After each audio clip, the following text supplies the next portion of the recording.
Poin pentingnya tadi kembali kepada Presiden Jokowi yang kita hormati sebagai presiden kita semua, itu janganlah membuat narasi-narasi yang logika kita susah nerima gitu loh.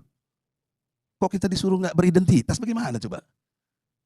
Yang nggak boleh itu politik memasukkan identitas, ijazah palsu, orang tua palsu, itu yang nggak boleh gitu menurut saya. Ya cukup. Ya udah, ya kalau udah Dan terus terang pada hari ini saya sampaikan, pada saat Pilgub DKI Jakarta 2017, saya Islam, saya pilih Ahok. Silakan kalau abang anggap ya saya salah. itu subjektif, Silakan anak kalau nggak abang apa-apa. anggap saya salah. Ente mau masuk neraka juga nggak apa-apa. Abang bukan Tuhan. Ya bukan. Tapi abang bisa mengklaim bahwa saya salah. Ya. Bahwa saya kurang Tadi Islam ente bilang dibandingkan kita dengan pembimbing. abang Republik ini, Bang. Enggak, Kalau siapa yang bilang abang bubar? merasa abang lebih Islam daripada Tidak, saya. tidak ada yang lebih Islam, nggak Loh, ada. abang Saya katakan baca salah. Quran. Saya nggak objektif. baca nih, inilah politik identitas. Jadinya kayak gini nih sampai tingkat RT. Justru ini adalah Masa demokrasi. mau dibolehkan? Jadi udah bener omongan presiden. Boleh, masa harus seragam? Saya senang ada Bang Egy di sini sehingga contoh politik identitas itu menjadi nyata pada diri Bang Egy Sujana. Video diawali dengan Presiden Jokowi yang memperingatkan tentang bahayanya politik identitas. Faktor kerawanan di pemilu-pemilu, di pilkada-pilkada itu adalah soal politik identitas, politik sara dan hoax. Ini hati-hati mengenai. Kemudian Karni Ilyas membahas di acara ILC yang dihadiri oleh Fahri Hamzah, kemudian ada Bima Arya, ada lagi Muhammad Khodari, Egy Sujana, kemudian ada Gus Coy, dan ada Rocky Gerung. Muhammad Khodari menyinggung juga tentang jam tangan yang dipakai Egy Sujana yang ditaksir berharga miliaran rupiah. Untuk lebih lengkapnya, mari kita simak sama-sama acara perdebatan tersebut. Assalamualaikum warahmatullahi wabarakatuh. Waalaikumsalam warahmatullahi wabarakatuh. Bang Egy, kita lagi ngobrol lagi bicara apa sih ini? Bicara soal rumah ibadah atau bicara tentang bangsa, Bang? Gitu. Kalau kita bicara rumah ibadah, ya wajar dong kalau kita ngomong identitas agama. Khodari Islam, ya di masjid, ya kan? Si siapa? Si Rocky Gerung, mungkin Kristen, mungkin ya Bang, saya nggak tahu pasti ya Bang ya. Ibadah ke gereja, kan begitu. Muslim. Nah Pak Jokowi ini kan Bang, lagi ngomong di Bawaslu. Bawaslu itu adalah institusi kenegaraan.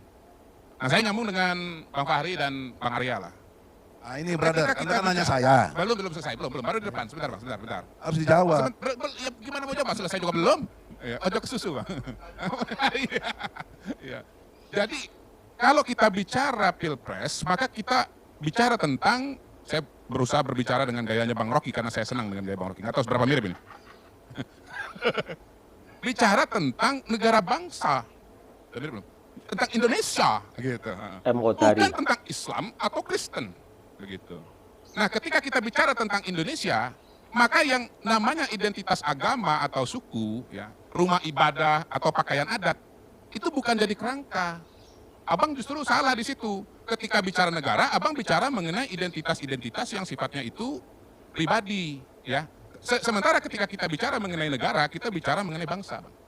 Jadi menurut saya Pak Jokowi itu bicara pada forum yang benar dan dengan kerangka atau forum dengan koridor yang juga harus dibaca dalam koridor negara bangsa atau kebangsaan, kenegaraan. Itu yang pertama. Di acara Bawaslu yang kedua, kalau saya mendefinisikan politik identitas itu adalah politik atau tindakan untuk melabel kandidat ya dengan ya label-label agama begitu ya atau suku untuk mendapatkan dukungan dan memenangkan pemilu ya.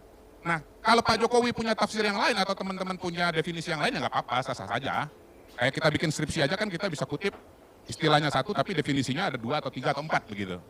Dan akhirnya nanti penulis akan membuat rumusan sendiri. Anggap aja saya sedang bikin skripsi nih Bang. Jadi Abang sebagai penanggap atau sebagai dosen boleh nggak setuju, tetapi ini definisi dari saya gitu ya. Iya boleh Bang, pembimbing Bang. Abang juga, abang tuh pembimbing kami, pembimbing saya, pembimbing Fahri. Walaupun maaf Bang, mohon maaf nih, murid abang nih partainya lolos, abang nggak lolos partainya sebagai pembimbing. Nggak lolos partainya. Nggak mungkin Bang, nggak lolos. Saya lihat jam abang tuh harganya 7 miliar kata Fahri Hamzah. Nah, ini tadi, katanya Egy Sujana, partainya nggak lolos karena nggak mulus. Muhammad Khodari kemudian menanggapi, nggak mungkin Bang, nggak mungkin. Lihat, kata Fahri Hamzah tadi, harga jam tangan abang itu harganya miliaran. Kalau dilihat tadi itu jam tangannya Richard Mille ya. Wallahu a'lam bishawab. Kelihatannya ya, keren kan jam tangannya luar biasa, Egy Sujana. Yang biasa demo-demo, oke kita lanjutkan. Nah, definisi politik identitas seperti ini memang berbahaya. Kenapa bahaya? Satu nih ya, buat saya lagi nih, anggap aja lagi nulis skripsi ini. Bahayanya satu, pertama bisa tidak akurat. Misalnya nih ketika Pilpres 2019 misalnya, ada sekelompok orang yang menamakan diri misalnya sebagai Ijtima Ulama begitu, memberikan label kepada Pak Prabowo sebagai calon Islam begitu, yang berimplikasi bahwa calon yang satu lagi yaitu Pak Jokowi itu bukan calon Islam begitu. Nah, menurut pengalaman saya, cara-cara seperti ini bisa sangat salah, Bang. Gitu. Kenapa? Yang dianggap sebagai calon yang tidak Islam atau tidak santri, jangan-jangan lebih soleh daripada calon yang dianggap santri begitu. Ya. Ini bisa berlaku di mana saja ya. Bahkan termasuk nih terjadi di kampus saya dulu waktu saya kuliah di UI dulu begitu. Biasa tuh, dari dulu juga udah ada tuh praktek-praktek seperti itu. Yang kedua, alangkah berbahayanya kita sebagai sesama makhluk, ya, artinya ya sosok yang relatif, kemudian berusaha mengambil wilayahnya Tuhan, yang absolut itu, dengan mengatakan dia lebih Islami daripada si itu gitu, si A lebih Islami daripada si B. Nggak bisa kita sebagai sesama manusia dengan segala kefanaannya mengatakan bahwa ini lebih Islami daripada yang satunya lagi, begitu. Siapalah kita ini? Itu yang kedua. Yang ketiga, ya pelabelan seperti ini bisa menimbulkan emosi ya yang tensinya sangat tinggi karena berkaitan dengan hal-hal yang sifatnya primordial ya, menyangkut identitas, dan pada titik itulah kemudian labelisasi semacam ini bisa menyebabkan dukungan kepada seorang calon yang dianggap sebagai lebih Islami itu bisa dianggap sebagai tugas dari Tuhan. Nah, kalau sudah tugas dari Tuhan, itu tinggal sebentar lagi angkat pedang, angkat pisau ya, sehingga kemudian yang di seberang sana yang memilih yang lain itu akan ya menjadi korban kekerasan. Minimal dalam kasus Pilkada Jakarta misalnya, ini di berita ya, seorang nenek yang memilih Ahok misalnya dilarang disolatkan oleh, kabarnya nih di berita itu, oleh lingkungannya yang mayoritas tidak memilih Ahok. Nah, apakah kita ingin peristiwa semacam ini, Bang Karni, akan terjadi nanti di Pilpres 2024 begitu? Nah, bahaya, bukti bahwa ini berbahaya ya, ya kita akan saksikan jauh lebih banyak ya ketika nanti misalnya peristiwa seperti misalnya Ade Armando ya, karena dianggap dia tidak cukup Islami atau tidak mendukung calon yang Islami, lalu kemudian wah ini halal darahnya. Nah, hal-hal semacam itu yang terus terang saya khawatirkan. Menyambung Bang Fahri, memang harus diakui bahwa Republik kita ini ketika berdiri itu tidak merupakan satu entitas yang homogen satu dengan yang lain, Bapak Ibu sekalian ya.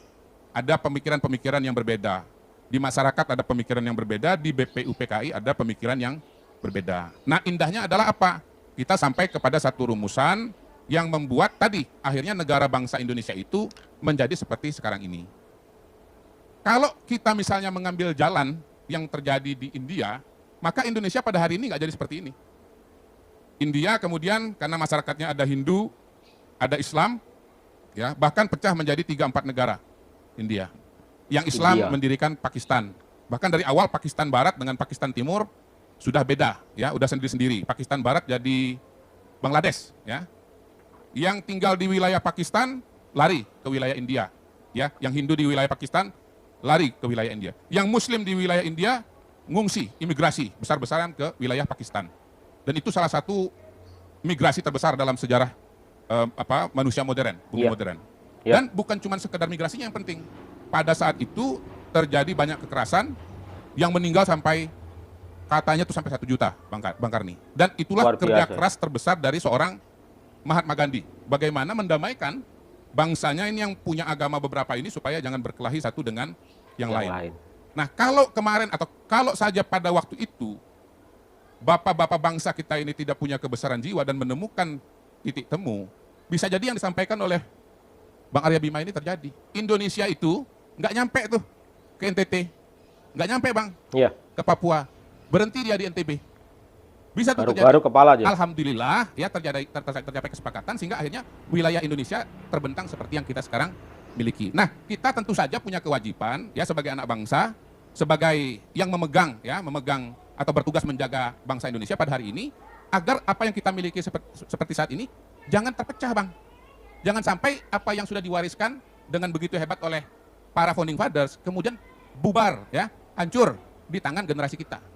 jangan dianggap enteng, karena sesungguhnya ya pelajaran dari negara-negara lain, pelajaran dari India pada khususnya menunjukkan bahwa ya identitas yang tidak bisa bertemu dalam konteks negara bangsa bisa melahirkan perpecahan, dan itu yang menurut saya ujung dari apa-apa yang sedang kita khawatirkan pada hari ini. Jangan sampai Pilpres kemudian punya korban bubarnya Republik Indonesia. Jangan.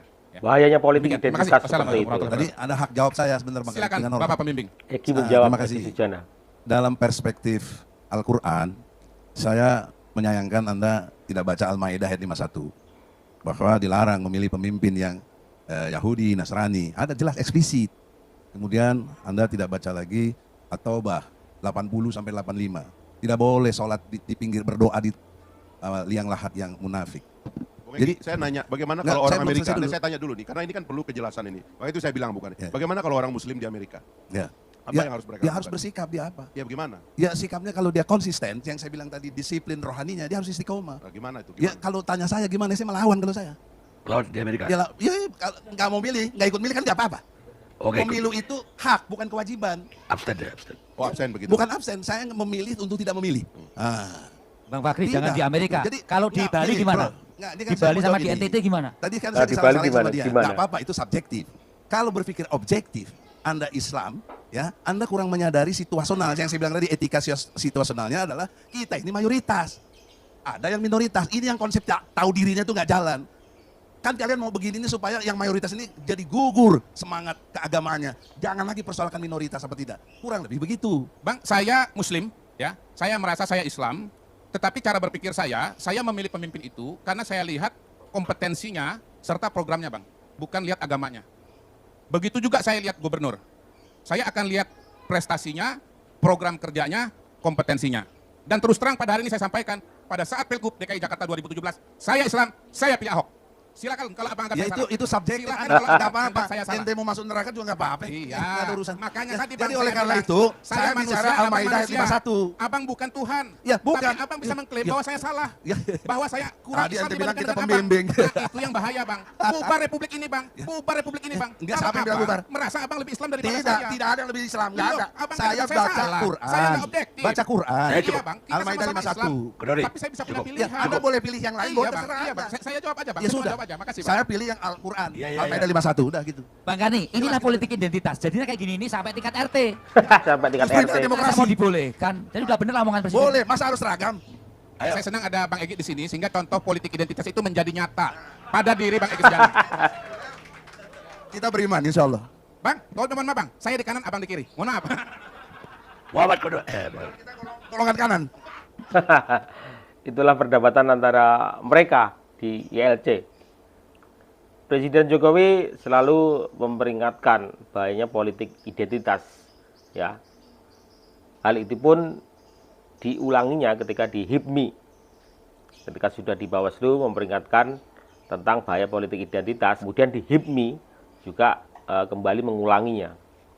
Ketika satu kelompok orang terkotak-kotak, mereka akan menganggap bahwa kotak mereka yang paling benar. Ya, menganggap di luar itu adalah kesalahan. Padahal kita adalah satu di negara kesatuan Republik Indonesia. Bagaimana juga dulu Anies dibawa dengan politik-politik identitas untuk menjadi gubernur DKI Jakarta. Maka Presiden Jokowi terus mengulang tentang bahaya politik identitas jika terjadi di 2024 ya. Terima kasih, kita ambil positifnya. Mohon maaf atas segala salah kata. Wabillahi taufiq wal hidayah. Wassalamualaikum warahmatullahi wabarakatuh.